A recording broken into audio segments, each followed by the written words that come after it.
আসসালামু আলাইকুম ওয়া রাহমাতুল্লাহি ওয়া বারাকাতুহু। আশা করি সকলে ভালো আছেন। আলহামদুলিল্লাহ আমিও ভালো আছি। ভাই আমরা ফেসবুকে কাজ জানি করব, আমাদের টার্গেট থাকতে হবে এরকম জায়গায় না, একটা ঈগল পাখির মতন। ঈগল পাখি কি জানেন? ঈগল পাখির টার্গেট চিনেন? ঈগল পাখির টার্গেট চিনেন না? আজকে বুঝাইতেছি।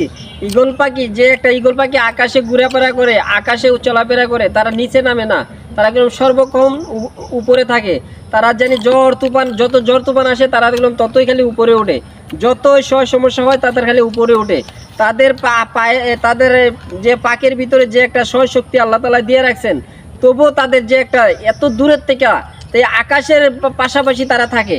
এই জায়গার থেকে একটা জিনিস ফলো করে, টার্গেট করে মানুষে আস্তে আস্তে আস্তে আস্তে আস্তে আস্তে আস্তে আস্তে নিচে নামার পরে তারা একটা টার্গেট করে, অত দূরের থেকে একটা টার্গেট করে, হাঁসের বাচ্চা হোক আর মুরগের বাচ্চা হোক কিংবা সাপ জন্তু।